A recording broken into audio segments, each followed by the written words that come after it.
francés, muy prestigioso del siglo XX. ¿Lo escucharon nombrar alguna vez?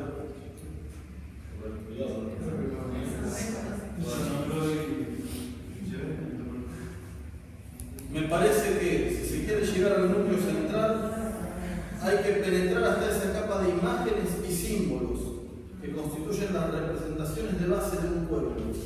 Imágenes, símbolos que están en el núcleo del pueblo. Las imágenes y los símbolos constituyen lo que podríamos llamar el soñar despierto de un grupo histórico. En este sentido hablo del núcleo ético-mítico, que constituye el fondo cultural de un pueblo. Dice Ricardo. En América Latina la tomó Dussel esa idea y leyó la pluma de Dussel. Enrique Dussel es un teólogo, filósofo argentino que se fue a México hace muchos años. Es uno de los filósofos de la liberación, muy prestigioso en México. Dussel con una sola S, ¿sí? Son dos S. Con dos S.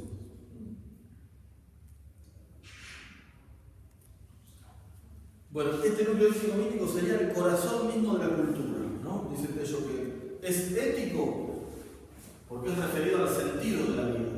Ético tiene que ver con el lograr, con el hacer, bueno, con el sentido de la vida. Y mítico porque se afirma en una fuerza suprarracional, es algo que lleva todo esto. Entonces son, si se quiere, como los valores más profundos desde donde se intercala, desde donde se articula toda la escala de valores. Bueno, esto tan profundo en un pueblo, en una cultura, no cambia sin más. Esto es lo que decía que por ahí cambia por siglos. Cambia por siglos. ¿Dónde que decía fútbol anda así? No dice fútbol. Cambia por siglos, digamos. Pero es como los valores más profundos que guarda en el corazón de un pueblo. Tello va a decir esto, lo usa también para decir que en la cultura popular, el núcleo ético-mítico, lo más profundo que tiene el pueblo es el anhelo por el reconocimiento de la dignidad humana. Por reconocerse, porque lo reconozcan hombres, porque reconocer que todos somos hombres, ese anhelo de igualdad. Va a decir, cuando esto está hablando de la cultura en general, vamos a hablar de la cultura popular, dice, acá en este núcleo ético-mítico está el anhelo del reconocimiento de la dignidad humana. Y eso tiene que ver con la fe, porque Dios es el que nace hombre, sí. ¿Por qué dice que era mítico? Ético era porque tiene que ver con Sí, y de algún modo, bueno, hay el lenguaje de Ricardo, ¿no? Pero porque como que se dice por la fuerza suprarracional en la que se apoya. Son cosas que están más allá de la razón. No son estos elementos no tan racionales. Están más allá de la razón. No es irracional tampoco. En ese sentido mítico.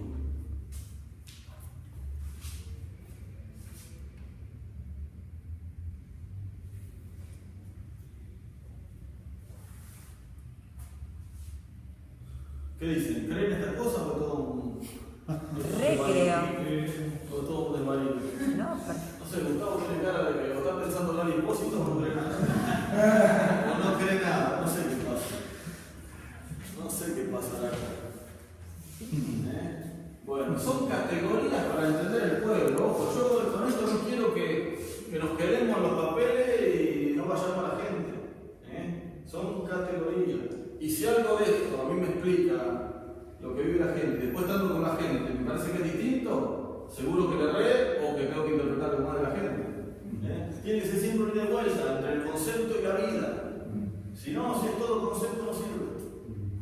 Tiene que ser siempre de vuelta. Bueno, estos conceptos nos ayudan a entender la vida. Entender que hay un estilo de vida que se traduce en actitudes, que brotan de un núcleo profundo, de un pueblo. Que bueno, que podemos también pensar, bueno, como decía María, el valor de la familia. Hay otros. El gusto de ser argentino, por ejemplo. sí.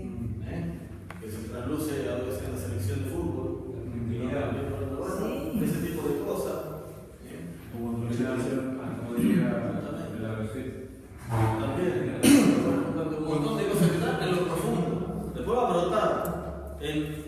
culturales, en objetos culturales, en cosas.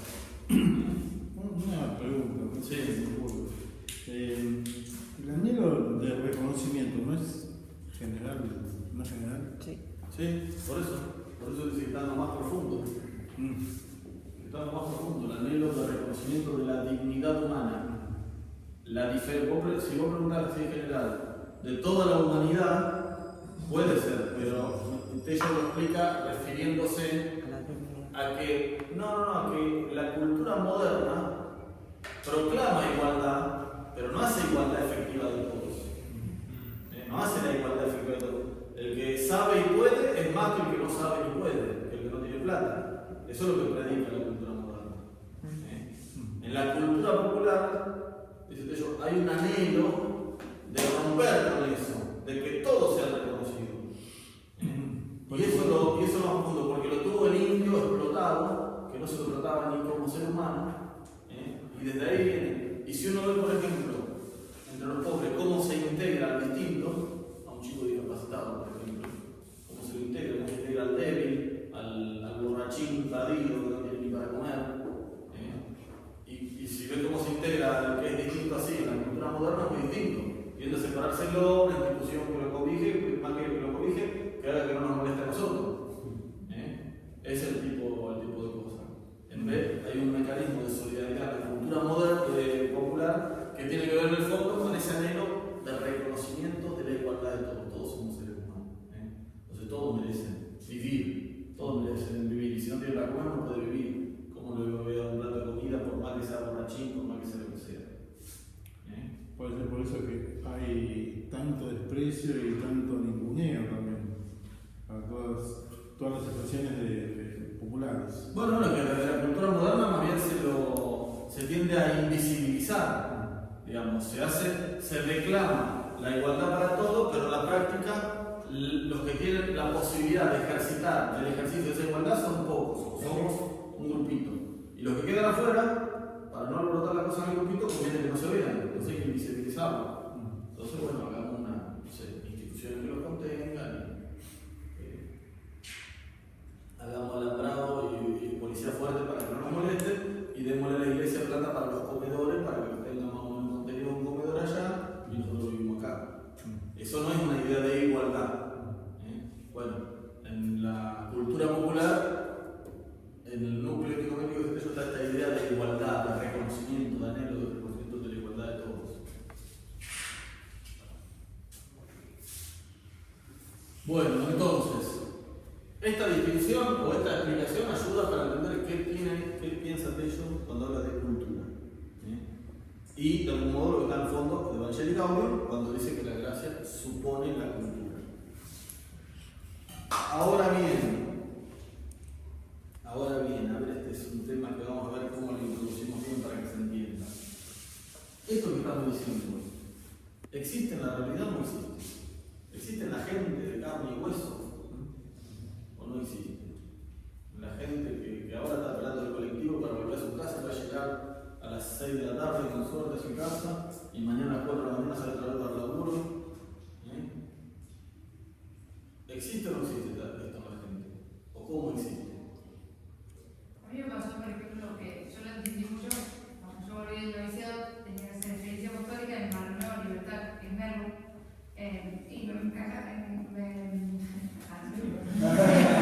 Clarísimo. No, al contrario, yo estaba re contenta. Me pusieron un grupo de jóvenes, pero que era muy complejo porque eran todos del barrio y no se venían constituyendo como grupo. Y yo caía de la nada y no estaba viviendo ahí hace mucho, vivía en Bolivia, creía una mezcla de cosas increíbles.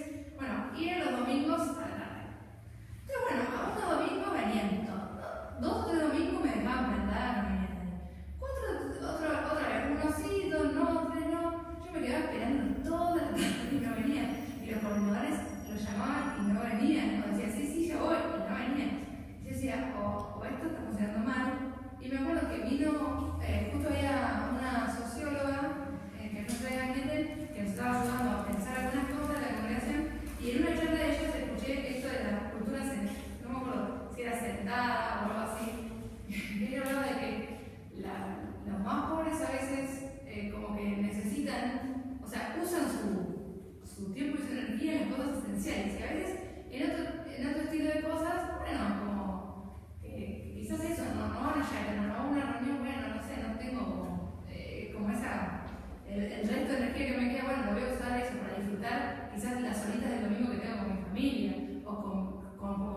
misa nunca, porque tenía que trabajar todo el día, o no voy a la misa porque el domingo para descansar, entonces la iglesia ya es todo un trámite. Bueno, ahí ya, o sea, como que lo que sentía ahí, que descubrí como que era una forma cultural, que yo me di cuenta que, por ejemplo, si yo iba a la casa de ellos, estaban todos reunidos ahí, y no iba a ir a esperar a mi mamá, pero sí, ahí los niños estaban. Como una forma cultural de fondo, que no era la mía, porque si yo te digo a las 5 menos 5 estoy ahí, pero que no era que me estaban despreciando a mí, sino que era su forma de expresar algo más profundo. Yo algo así entiendo cuando un poco eso. Eso era uno de los rasgos que me parecía, había muchos ahí, pero como que ahí me confrontó con una forma de dispararse ante la vida y de otras cosas que era distinto. Es una niña muy ilustrado. El tema de los horarios clarito en eso claro, como lo mencionando en el chat con Teo Lestero, porque ellos se manejan a la tardecita, dicen. Y uno, la dirección de 24 horas con minuto y segundo muy moderna, es muy moderna, nosotros hacemos menos 5. Y nada, ya va leyendo y todo sí. después. La misa a las 6, con suerte, la empezás a 6:30. Sí, lo digo que la noción del espacio, ¿viste? Cuando te dicen, acabo de decir, bueno, queda 2 cuadras, 3 cuadras, en el campo te dicen, queda ahí nomás, dice, son kilómetros. Ahí sí está nomás, dice. Y otra cosa que me contaba, me decía un muchacho que fue un seminarista, lo mandaron a un colegio en Formosa, y cómo sufría con el horario, porque claro, él tenía la otra cabeza, y dice, hasta que me di cuenta que la cabeza de la gente así, entonces, pero el chico le llegaba a media mañana a la escuela. Dice, bueno, es una cuestión cultural en ese sentido. Pero bueno, ahora saber eso, que la cultura, que el estilo de vida hace historia después, que influye en lo que hacen, en cómo viven. Y la cultura, sí, no, respecto a lo que decía ella, a mí me pasaba más o menos lo mismo, lo que negaba también al principio, por a veces uno interpreta a veces como una especie de constancia, de desinterés, o qué sé yo, puede ser cualquier interpretación, pero en el fondo después me he dado cuenta que no es que no quieran, sino que no pueden o tienen otras cosas que son más prioritarias. Y ahí por ahí venía a veces cuando tenían que organizar algo, en función de qué, ¿verdad? O sea, si la iglesia está al servicio del pueblo o pretendemos que el pueblo esté al servicio de la iglesia. Porque nosotros le ponemos los horarios, los lugares, la forma, las maneras. Y ahí veía que se complicaba un montón. Porque parece que tendría que ser al revés. Ahora, pensemos cómo. No, bueno, pero algo que tira el Papa en ayer y algo que lo vimos creo que la vez pasada, es algo que el evangelizador tiene que saber que junto con el evangelio tiene su marco cultural y no puede pedirle al otro que acepte su cultura junto con el evangelio. Hay cosas que serán del evangelio y cosas que no, que serán culturales. O más bien, rechazos de la gente no son necesariamente rechazos al evangelio, sino rechazos al modo cultural en que yo lo presento. Bien. Si yo digo, no, vengan así, bueno, en tal horario, una reunión de 15 minutos, eso no existe para la gente. Menos más en el interior, así. Hay que ser consciente de eso. Hay que ser consciente, no solo en el horario, sino en lo que uno propone, en la forma de rezar. Incluso, y también en la forma de responder a las iniciativas. Porque por ahí, sí, son más pasivos. Y por ahí hay una cosa que es muy notorio, esto hay que tenerlo siempre en el contexto histórico. Son 5 siglos de historia de esto. Cuando yo veo una familia en la villa que tengo relación con ellos, tengo que tener presente que hay 5 siglos atrás que de algún modo en la ADN le quedan. Entonces cuando me dice, sí padre, y yo ya intuyo que no va a ir, pero no puede, no tiene la fuerza de voluntad para mí decir, no, la verdad que no.